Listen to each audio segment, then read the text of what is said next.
Okay, Molly, you're all set. Great, thank you so much and welcome everyone. I'm going to go ahead and kick us off. It is 9:02 this morning on this Outreach and Engagement Committee meeting. Stephanie, could you take a roll call, please? Yes, thank you, Molly.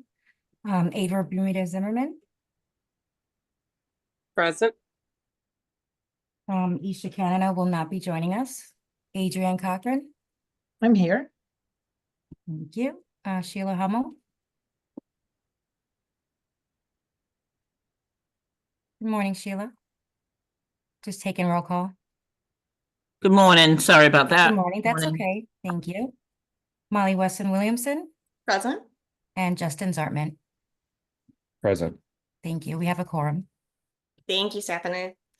I'm going to take a moment to acknowledge if there are any members of the public joining us this morning. Thank you for being with us. And then we're going to proceed to the first item in the agenda. So first on the agenda is review and approval of the June meeting minutes. Thank you, Ava. Is there a second? Second it. Thank you. Any discussion of the June minutes? Okay. All those in favor, please say aye. Aye. Aye. Any opposed? Any abstentions? This is Adrienne, and I abstain. I abstain as well. Thank you. I'm going to jump off the agenda for a second here to say, do we still need to approve the May meeting minutes? Because we didn't have a quorum in June. So I think we actually still need to do the May minutes. Yes, you're actually right. Thank you. So moved. Thank you, Ava. Is there a second? Second it. Thank you, Sheila. All those in or discussion, excuse me, any discussion of the May minutes? Okay. All those in favor, please say aye. Aye. Aye. Aye. Any opposed? Any abstentions? Okay, I believe the ayes have it. Thank you so much, everybody. And now I think we are caught up on approving minutes. So with that brief diversion, I'm going to take us back into our scheduled agenda and turn it over to Jessica for the outreach and engagement updates. Thank you. Good morning, everyone. Good morning. Morning. All right. So we are busy out there in the community. So I just wanted to share some of the different things that we have going on this month and next. A couple of virtual presentations that happened this week, CCADV and the LGBTQ+ Justice and Opportunity Network, which were both great presentations, and we have connected to have some offline conversations with other folks that attended those meetings to come up with some further ways to collaborate. So that's great. Yesterday, we were at the Latinos for Educational Advocacy and Diversity, also known as LEAD, their health fair in Danbury. And today, Nancy and Nicole are at their health fair in Waterbury. So really excited to work with them and also to get into those two areas that we know are really important, but we've had less events in to this point. This weekend, we will be at Latino Fest in Hartford. And then later in the month, we've been doing these SBA small business resource fairs that have been happening around the state. And so the next one coming up will be in Marlborough. So Nicole will attend that one. We also will be at the Civic Community Health Day in Danbury at the beginning of next month. And thank you to Ava, who connected me with the Carpenters Union. They've asked us to come and do a presentation for their members in Middletown on August 7th. So we'll be there. Then we'll be at Pride at the Beach in New London, which is their Pride Festival without CT. And this one is still tentative, but we're pretty sure we're going to be able to attend Angel of Edgewood, a nonprofit. They do a back to school extravaganza where they provide school supplies to the community, and that will be at Duncan Park in Hartford at the end of August. So we're busy, we're out there, and we love it. We love having these opportunities to connect with people one-on-one. So stay tuned, there will be more coming. Wanted to share, you've heard me talk about before, part of our proactive PR strategy is to issue, typically we do about 2 a month press releases where we look at different topics, awareness events, things like that that might be going on that have an intersection with paid leave. And we put together a release that talks about how paid leave can benefit that community. And we try to always work with a partner who can provide us with a quote So in July, one of those releases was about Disability Pride Month. It was also the 34th anniversary of the Americans with Disabilities Act. So one of our releases focused on that. We collaborated with Hark to provide us with a quote. And yesterday we saw that Fox 61 picked up that release and published it, which was exciting. So this is just a screenshot. I can share the link with everybody if you'd like to take a look at that. So we always like to send those out to keep ourselves top of mind, but we're especially happy when it gets picked up and disseminated more widely. And then I also wanted to share, you've heard us talking about our new virtual segment, 5 Minutes of Impact. And the first episode was recorded and released at the end of June. It was with Carrie Frawley, who is the owner and COO of a company called, a small business called Caring Transitions, which is a company that helps the elderly and their families when they're making a transition, either to perhaps like a assisted living facility or downsizing, sort of helps them manage that change. And so this was our first one. It was great. I have some of the marketing materials that we use to promote it. The Facebook post, we always, we'll be asking our partners to also share this through their social media. So this was the first. Nicole and Nancy already have, I think, the rest of this year and all of 2025 lined up with guests. Everyone we talk to is so excited about this. And we really like the opportunity to not only highlight how paid leave intersects with these different organizations, but also, when we're asking folks to collaborate with us, we want to be able to offer them something of value as well, because it's, we don't just want to say, hey, what can you do for us? We want to also do something to help them promote their organization. So we're excited about this. Right now, these will be able to be viewed on our YouTube page, and we're also working on developing a landing page on our website where they can live as well. And so with that, I'd like to actually turn it over to Virginia, the newest member of our team, our grants and contract specialist, to give you an update on our community education coordinators program. Thank you. Just giving a quick update on our project. We have decided to contract with all 7 of the organizations that submitted for our request for proposal. So that includes Southwestern Connecticut Agency on Aging, Community Renewal Team, Center for Latino Progress, the CT Alliance to End Sexual Violence, the New American Dream Foundation, Make the Road, and the Chamber of Commerce in Wyndham Region. So we got a good variety that covers multiple different populations, so we're really excited about that. You want to go to the next slide, please? So just a few quick updates on what we're doing. Right now we're working on developing and executing the contract.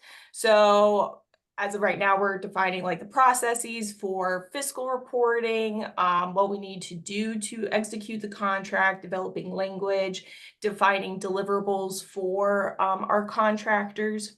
We're also working on work plans and reporting templates. So developing templates to gather data for each quarter on the populations they're serving, data on the deliverables they're completing. So for example, marketing materials, any that they're translating, what events they're attending, where they're handing them out, things like that.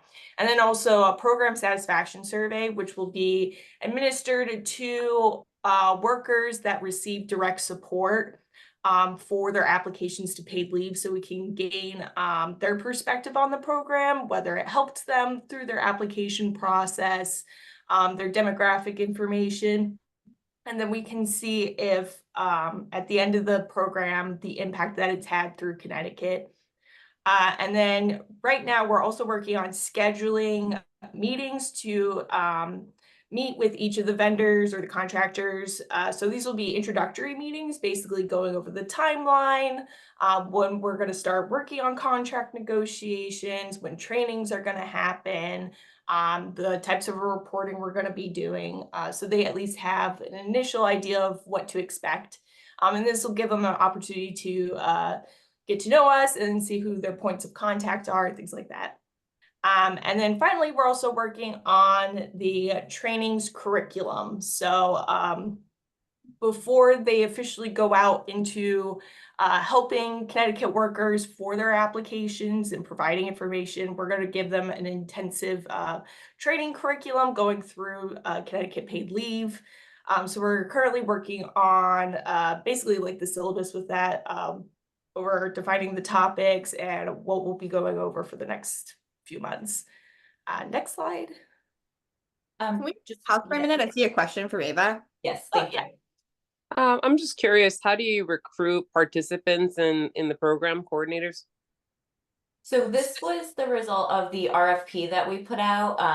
We put it through, CT Source, but we also, Nicole and I did a lot of one-on-one conversations with folks when we were, meeting just to talk about collaboration. We made sure we let them know that this was an RFP that was out there, that we encouraged them to apply. Maddie also did a significant amount of outreach with her contacts, to the advocates, asking them to share it. So we did a lot of, just sort of direct outreach communication, and definitely, we're hoping this is going to be wildly successful. We think it is. So our next, round, when we're recruiting for additional, we will continue to do that kind of direct outreach as well. Awesome. All right, I'll go to the next slide. Go ahead, Virginia. This is just the basic timeline. There's not a whole lot of detail, but it'll give you an idea of what how we're framing the program. So, currently July, August, we're doing the introductory meetings. And then in August, we're going to start beginning those contract negotiations, and hopefully by September, get those contracts executed.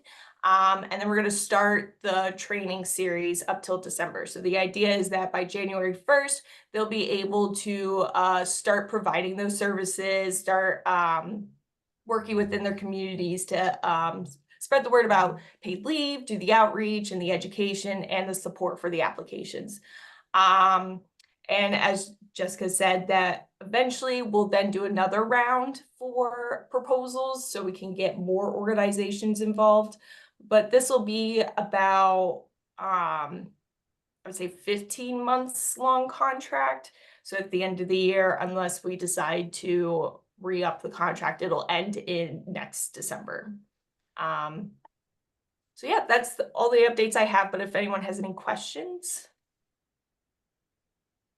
I just wanted to add as well that last month when Erin, John Simonetti, our benefits manager, and I were at the CLASP conference in DC, where we were lucky enough to see Molly and Janae, we were able to connect with New Jersey, who has a similar program that they're actually, I think, about to enter their third year. So we were able to have some, one-on-one conversations with them, and they've been super helpful in sending us their contracts that we can look at. And so we're doing some interstate collaboration on this as well. I have a question. What's the budget for all this? So what we had approved, which I'm trying to remember what month we brought this to the board, Erin. I don't know if you remember. Yeah, I just don't recall. February. Yeah. It was 750,000. Okay. And so, right now we're in the contract negotiations. We'll be, talking through the proposals that everyone provided us with, the budgets that they provided, and then, part of that negotiation might be adjusting that budget if we feel that it's not, that there needs to be some changes or concessions or things of that nature, but will not exceed 750,000. Is this for the first round or? Correct. Okay. Yes. So then if you decide to bring more organizations in, will there be additional funds allocated? So probably, but we don't anticipate doing that before the board has to do the FY26 budget. Okay. Okay. I was just I curious. mean, even if we did choose to expand it early, like if things are going really well, and we're like, wow, we could do a mid-year set. There's money in the budget to add more vendors. Okay. Thank you.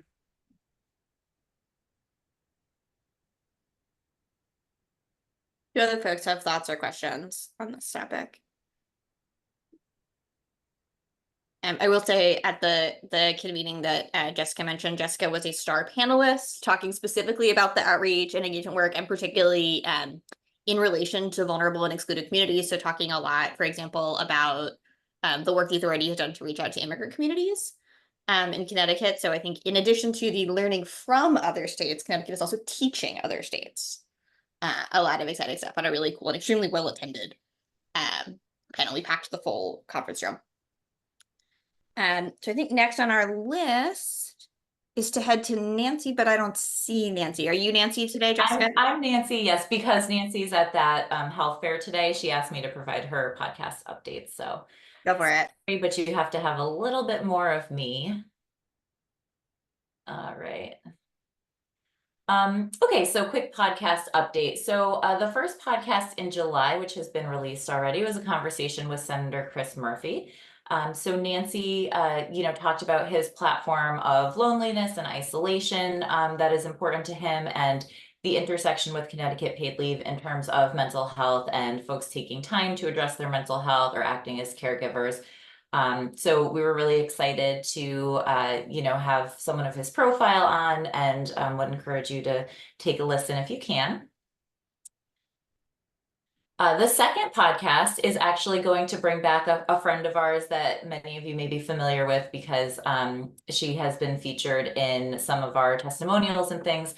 And that is Lori Supernaut and her partner Amy Kenkel, and they're the owners of Leaps and Bones Dog Barkery, which has a couple of locations in Connecticut. They're a small business who had a worker who used paid leave for caregiver leave, and just had a really good experience, and talked about, you might remember seeing this testimonial a couple months ago, but just talked about how not only easy it was for them on the employer side, but also how it really is helping them to compete with larger businesses, because they can now provide this benefit for their employees that they previously couldn't. So that will be released, I believe, next Monday.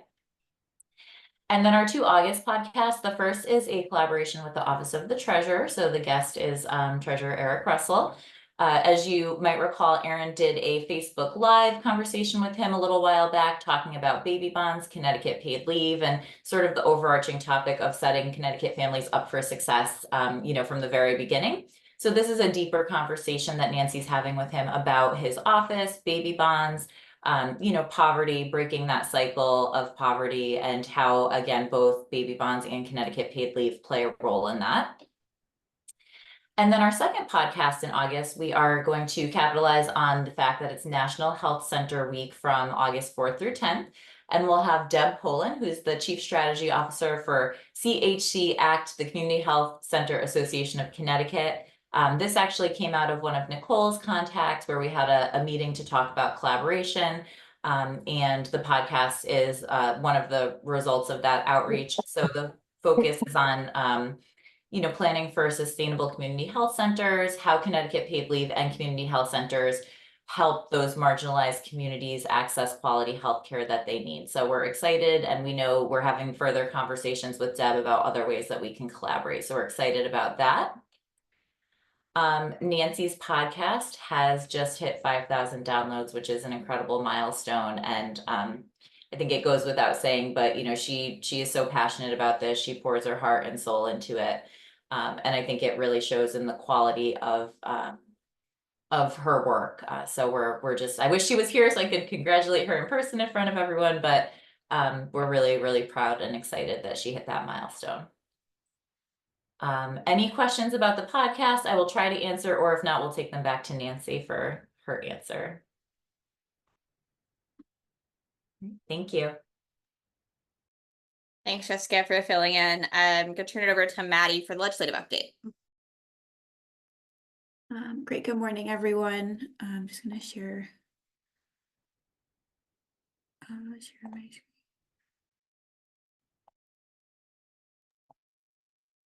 We can see your screen, Maddie. Okay, thank you. Great. So I just have a really brief update on our implementation of Public Act 24.5, which I've been mentioning over the past few months. So right now, again, our focus is really on outreach regarding the new definition of municipality that was included in the law I mentioned this last week at our board meeting as well. But our priority is really entities that will no longer be considered a municipality and will be covered employers as of October 1st, 2024. So that includes housing authorities, transit districts, health districts, etc. So we've been doing a ton of outreach to those groups and others as well. And we have a few different webinars that are coming up, and also we completed a few within the last few weeks. So on June 20th, we hosted an overview of the new law and what it means and kind of the key components. I linked the recording of that webinar here, and it'll be included in the slides if anyone wants to check it out. We also were a guest on a call that DPH hosts with local health districts every month on July 10th. So we provided like a 15-minute presentation about, what the new definition of municipality means for health districts. We're also partnering with the Connecticut Library Consortium on August 14th for a webinar for their members. And on August 15th, we're hosting a training in partnership with CCM. Our priorities, in addition to the definition of municipality over the next few months, will be the addition of victims of sexual assault to the Family Violence Leave Act. As Jess mentioned, we partnered with CCADV earlier this week on a webinar. We included, an update on the fact that victims of sexual assault will be added to the Family Violence Leave Act, kind of what that means. And we're also working on outreach to healthcare providers and creating a poster for them to display, because as of October 1st, they'll be required to do that. I will say too, for different groups where like more than one component of the law kind of impacts them, we have been, incorporating multiple aspects of the update in Public Act 24.5. So for example, in the call with local health districts earlier this month, we also included an update. It's like, hey, if you can share this information as of October 1st, all healthcare providers will be required to display our information, etc. I also wanted to flag that yesterday we distributed our July legislative newsletter. The newsletter highlights Paid Leave Spotlight as a new initiative from Connecticut Paid Leave. Shout out to Amber, who's not on the call today, but for all her hard work on that. It also included information, again, regarding the new definition of municipality, because we know that some legislators have been receiving questions from different entities in their districts. We want them to be prepared. It also includes links to our recent podcast with Senator Chris Murphy, and also the podcast for Father's Day, as well as different press releases that were sent out over the past few weeks. And as always, it includes our usage map that shows the number of claims per town across the state. I will also flag that a one-pager on the new definition of municipality is also now available on our website, so people can access that pretty easily. And that's all I have. I just want to say that one pager is helpful. I saw it linked Okay. newsletter. That's really helpful. Awesome, thank you. Any other questions or thoughts on the legislative update? Okay.